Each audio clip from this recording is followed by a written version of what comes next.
Welcome to Spiritual Studies Session 59.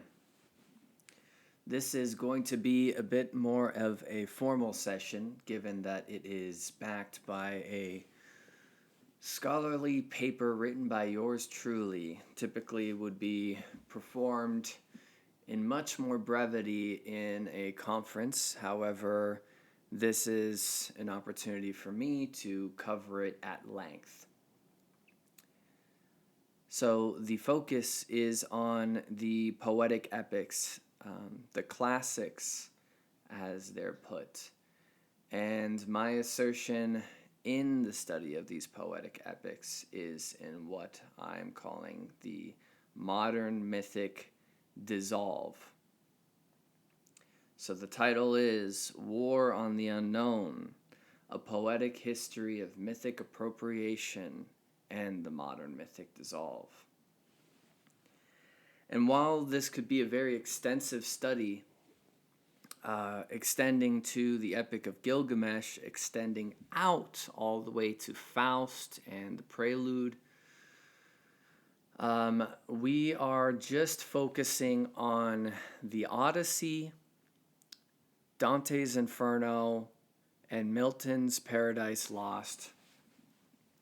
And so the approach is that these epics, these classics, are a representation of the spiritual and cultural tenets of their era.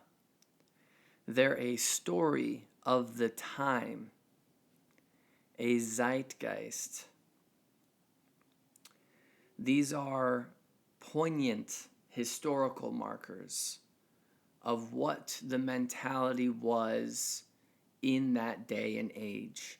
And us reading through the lines of these epics, these classics, will teach us about the trajectory of human thought and the undulation of story in human society, specifically in the Western world. So I am coining these poetic epics and these poets as expressors of their times. So in this too, we have to ask some questions to keep us on the guide. What purposes have these classics served? Why do they exist, essentially? Next is, what do these poets believe about the cultural codifications that they're expressing? What is the stance of the actual poet? And lastly, and most importantly in my mind, what does all of this say about humanity's relationship with the unknown? So while this topic seems to be focused on the literary and specifically on the poetic epic, it extends itself in the questioning process to spiritual traditions and religious traditions. So, before diving in, there are some disclaimers, of course. As noted, I'm not saying that these poets are anything more than just representations of what the times are saying. I'm not saying that they alone are the ones pushing these things. I'm saying that they represent it. They're markers. I'm also saying that we are only choosing choice classics. As noted from the beginning, I fully understand there is a wider scope to this study that is beyond my scope contemporaneously. And with this, we start with the Odyssey. So most important to focus when it comes to our investigation is on the Greek concept of philoxenia. That is Philoxenia for those wishing to look into it. Philos is love of a friend, and xenia is foreigners. So it's this cultural modality that lives still in the Greeks, which is to be kind and to welcome and offer hospitality to those that you don't know. And as you read through the Odyssey, you see reoccurringly that they implore each other for this hospitality, as it is ordained by Zeus. Everywhere Telemachus or Odysseus goes, they're imploring that they are being treated well. And we see an antithesis to this in Book 9 with Polyphemus, the Cyclops. So what does the Cyclops represent is our question. As opposed to getting into the mythology and the form of the Cyclops, the Cyclops represents a refutation of this philoxenia. It is a Greek cultural idea, concept, that they are asserting unto the world that this ought to be. And here is the example of what is not that. So when implored for hospitality, the Cyclops rejects and is described with certain length of mistreating their children, of not sowing their crops, of just generally being savage. Now, in the time of history, the seafaringness of the Greeks was everything. However, it was an uncentralized seafaringness in the sense that you could just go wherever and you would be hoping that the people that you're going to happen across are going to treat you well. And so, of course, this cultural modality adds up. But with those that don't, right, with those that would take advantage of your being or take advantage of you, this would be in direct opposition to your comfort and your ability to travel freely. So the idea of centralization under the Greeks was to ensure the safety of the seafaringness. Now, in these places that go unnamed, where the wheat is uncultivated and so forth, that is a direct threat to the cultural modality being asserted by the forming Greek culture. So again, these people who are outside, who reject Zeus's ordination of philoxenia, are savage, murderous, implicatively misogynist, abusive to children. It does not hold any punches for this. So those that provide philoxenia, from these different islands, from these different kingdoms, they are prized. And that is something you see throughout the Odyssey. This is the way humans should live. This is what the superior men of the world believe. And this is the ensuing dominant force in the Western world. And here is the epic tradition that is an assertion of our beliefs onto the world. So this is the important part for our investigation. This is the function of the epic myth. It is to assert your position onto the world. Your position, meaning the greater people, not the poets. So we time skip. We time skip to Dante. And Rome and Christianity is now this dominant power. And what do we get? We get the Inferno, Purgatory, and Paradiso. But of course, most notably, the Inferno, the one that really catches the eye. And in Dante's work, you are approaching as a Christian, right? And by the doctrine of demonic imitation, Christianity has already done very well at retconning all of the former gods of all the eras and turning them into demons. We saw it with the Canaanites and so with the Greeks. But Dante's work is not failing to mention the names. Dante's work is including the names. He uses the Muses, the Furies, the Harpies, Minos, Nessus, Cerberus, Plutus, Chiron, Aeneas, Medusa, the Elysian fields, the river Styx and Lethe. And that's not all. So why is he including these names? It would seem best with the new story of Christianity to pretend that these things don't exist at all. Also, what does Dante do? Dante puts Odysseus in hell. He puts Odysseus in the Inferno. So why does he do this? Well, from the Greek perspective, Odysseus is a hero, unquestioned.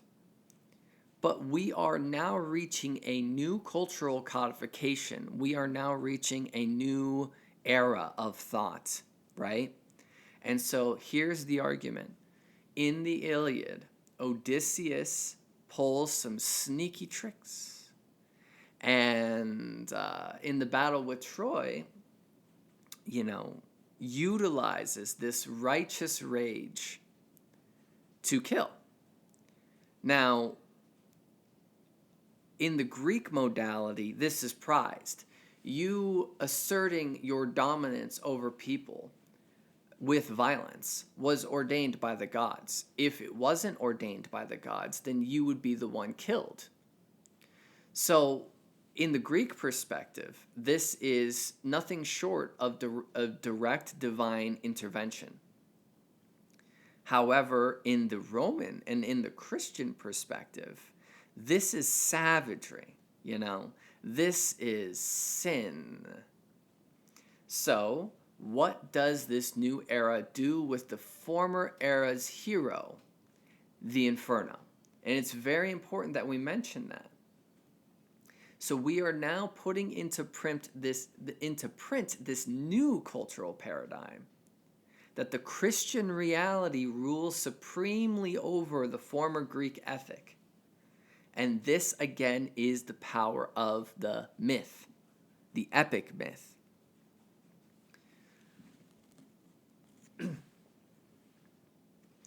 There are implications here, though, and I feel like it's just not talked about enough. Naming them means they exist. So if this is truly Christian, it doesn't add up. Because naming them means that they are in a shared literary universe. So in which case it would seem to say that Dante is a poet first and a Christian second. That the greater story of the myths is a shared literary universe that continues to retcon itself. If it was just starkly Christian, we wouldn't have these names, and we wouldn't bury Odysseus in the Inferno. So, if it's a shared literary universe, then that means that the Greek pantheon exists within the existence of Christianity. Now, the implication in that, though, is that this is Dante's Inferno. This is not Christianity's canonical Inferno. However, people treat it as if it is a Christian book. So there's some real conflatedness here. And it's not a secret that Dante takes creative liberties. I mean, he put popes in hell. He was taking some liberties. And there's an argument to say that it all just is an allegory for his own spiritual development as well. So, for our purposes, we move forward once more. We move forward to Paradise Lost by Milton. And we see that the Greeks are not being buried in this retcon. However, we are now broadening the scope of what the epic myth is retconning from the cultural modalities of the past. And that is specifically on the Canaanites. So, what do we got? In Paradise Lost, we have Beelzebub, of course, derived from Baal. We have all of his alternative characterizations, Ramon and the Baalim.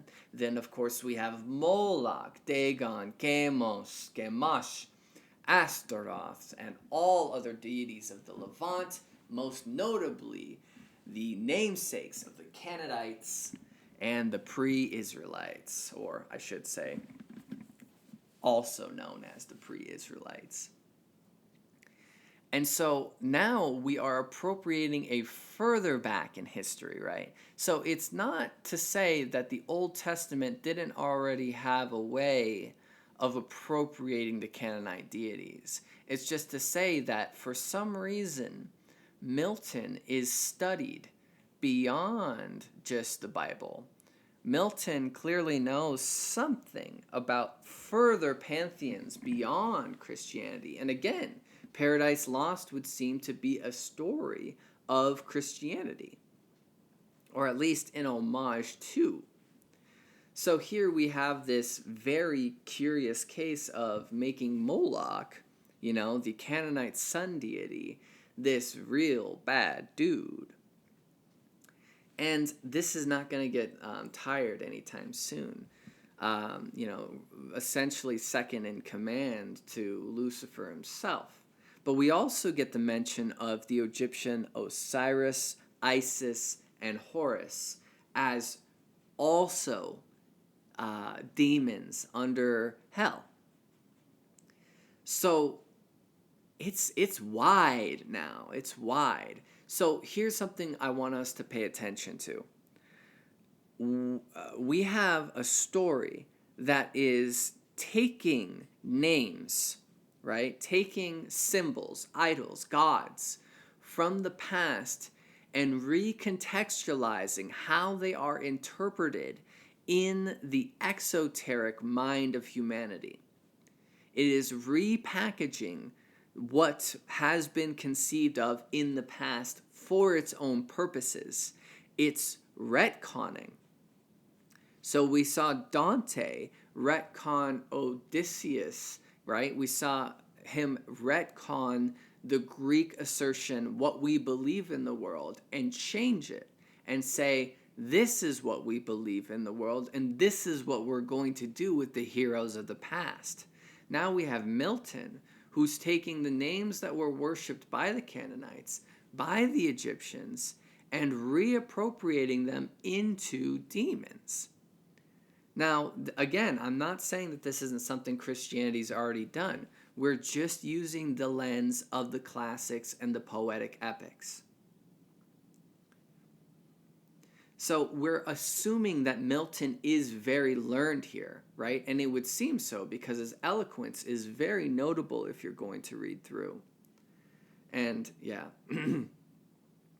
So does he believe in the cultural codifications he's expressing? And it's the same question asserted unto Dante.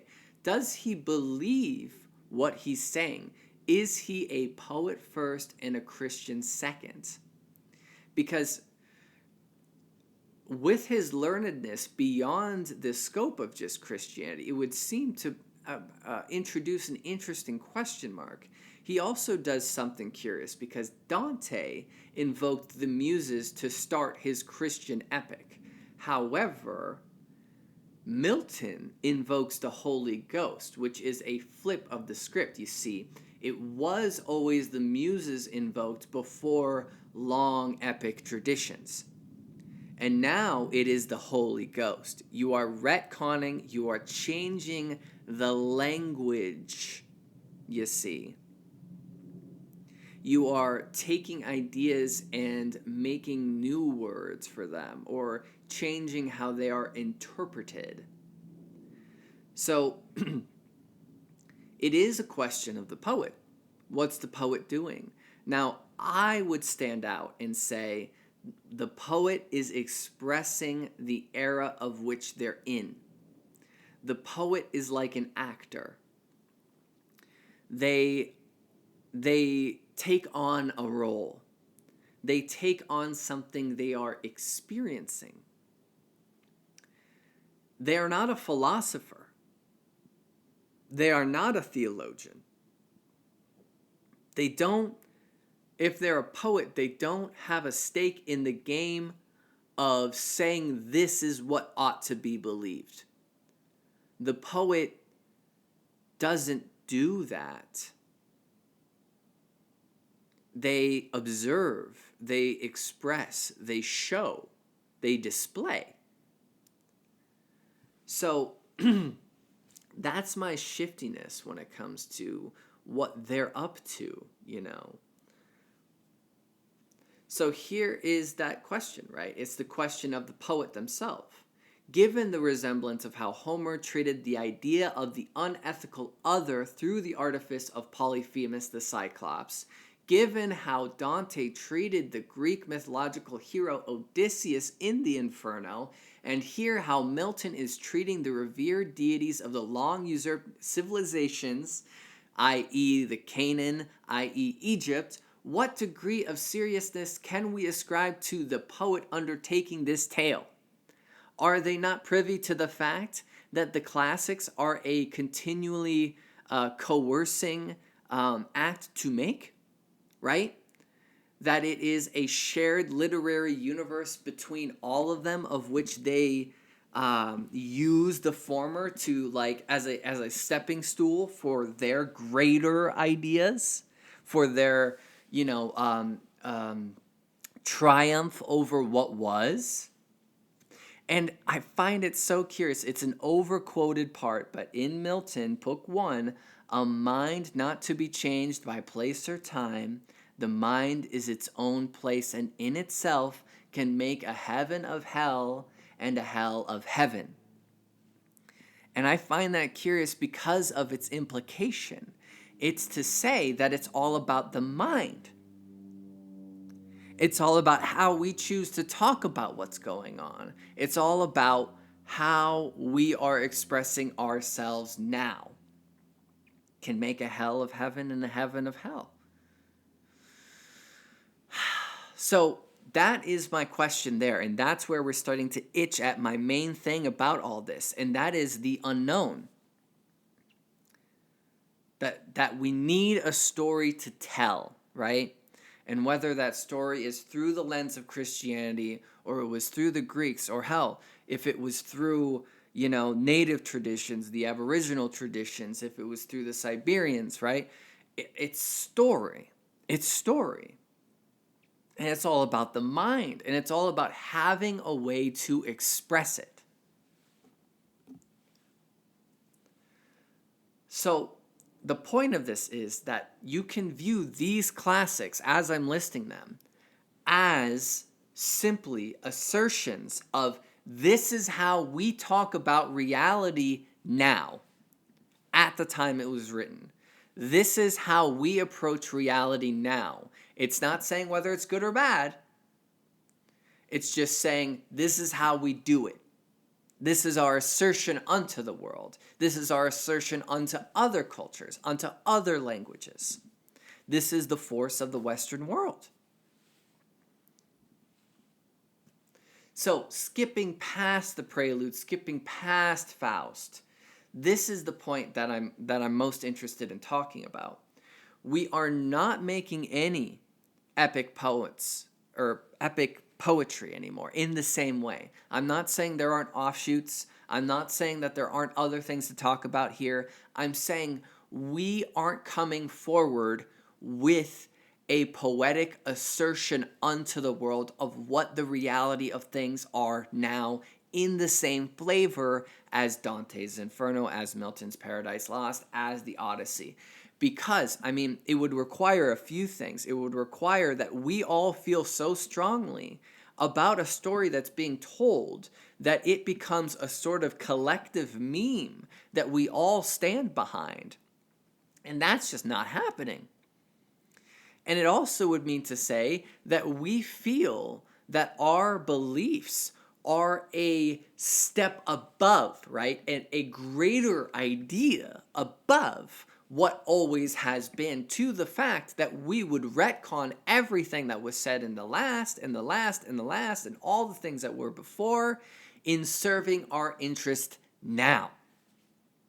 So I bring up the question, and not to answer it right now, but I bring it up again once more. What does all of this say about humanity's relationship with the unknown? So in regards to at least poetry, which we're going to step out of that later, but in regards to poetry, we see one approach to this mythic dissolve, and that's what I'm quoting, is beyond these epic myths, this is the epic dissolve, the mythic dissolve, because it's gone quiet. We have no myth. We have no story. So what are the approaches in this new era? Well, looking at Ginsberg's Howl, in part 2, he brings back up the name of Moloch, and he uses Moloch. Moloch, love is the endless oil and stone. Moloch, whose soul is electricity and banks, right? And then, Moloch, whose name is the mind. Interesting nod back to Milton there. He is taking the meme, right? The idea, the symbol of Moloch, and reusing it, just as Milton did with Moloch, right? And so this is a case where the poet is doing what has been done, keeping up the tradition. And this is one approach, that we take from the past, we reinvent it, and that we use it as a cathartic expression of the human condition as we experience it now. However, this would seem to be an era where we are doing so not to impose dogma and not to impose cultural supremacy. That would be the distinctive change, which would make it a variation from the classics and the epic tradition. And that's one approach. Otherwise, you can look at Bukowski. Some accept the possibility of God to help them get through. Others take it straight on. And to these I drink tonight. The words akin to existentialists and absurdists. That these stories that we have told are nothing other than a sort of blinder to the unknown.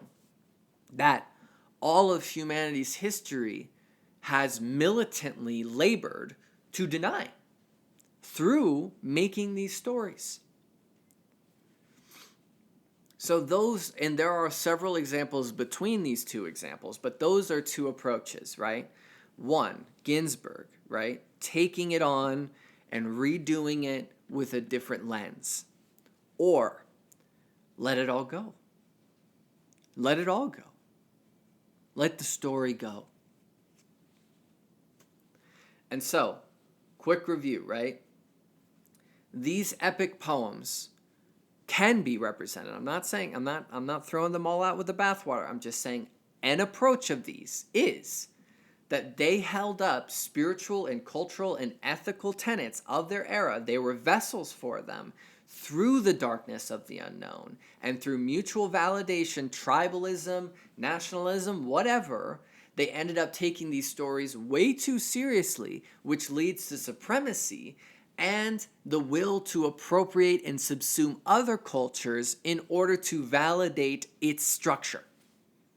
This is domination. This is colonialism. This is imperialism. And I'm not saying that these poems by themselves do that. I'm just saying I'm acknowledging the mentality, right? And the poems themselves are just a representation of these mentalities.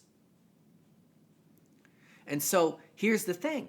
We get to look at it and say that they're stories. They are stories. Amassing stories that retcon mythology after mythology. And so since they continuously just retcon, that means they don't stand of themselves. And if we say that, then we have to acknowledge that this is not reality.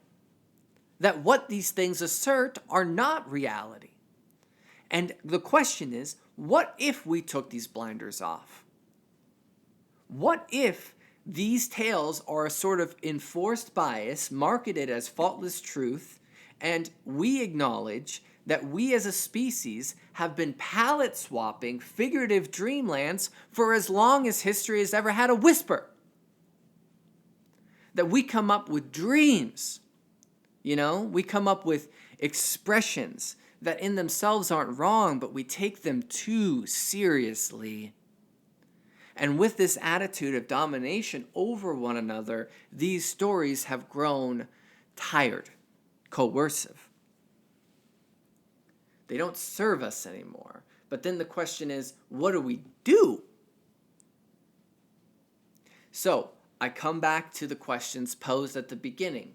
What purposes have the epic myths of the past served? And in our specific lens, just in our specific lens here, they have served to express the time.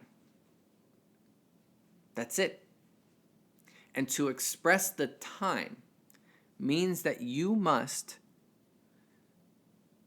appropriate the past. You have to repackage the past. And that's what they do. They are representing the cultural, spiritual, and ethical realities that are believed through mutual validation at that time. And the poet is with great nuance and great eloquence and cunningness, expressing that. And so what does that say about the poet's beliefs and the poet's making of these works? The poet is just expressing. I don't believe the poet is speaking this from a place of their own individual belief. I think it's unwise to think that. I think it's to think that would mean that you don't understand the nature of the poet. And most pertinently, what does all of this say about humanity's relationship to the unknown? And this is where I say that we don't like it at all. We haven't liked it for a long time. And just to imagine what would change if we did like it, if we accepted it, if we rolled with it. Because since civilization started, it's something we've never done. We assert. We think that we've got a leg up on it. We think this is the story. We got it this time, right? What were they saying then, right? What were they saying then? What were they saying then? Although all those things aren't true, but this thing is true. What I was born into and what I was told is the one true thing of all eras that's ever been said to be true. And that is the thing I want to itch at. That, right there. No, they had it right this time. No, they had it right over there. No. Right here. This time. Not what they were saying in this specific ideology 500 years ago, but as it is now. What? Stories. Stories. Told in the dark. Told in the dark. And how we can cope with that uncertainty collectively, right? We can do it individually, but just to imagine collectively what that would look like and how much insecurity, how much domination, how much power play, how much control could be given away, just dissolve, if we're okay with the unknown. So as it stands, we're in the mythic dissolve. I mean, we have stories that have been kept up throughout the eras, but it seems like new stories aren't really taking the shape as they used to. We are lacking new ideas. We are lacking a new story. And you can point to science in this and say that's all because of science. So what's the story of science then? Well, the story of science is a rather crude one that certainly hasn't been written down in an epic.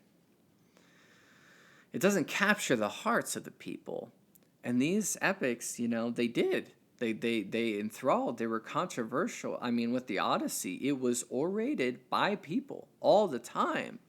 So we also lack a unity that makes these epic myths possible. We do not stand behind something anymore. We've lost it. It's dissolved.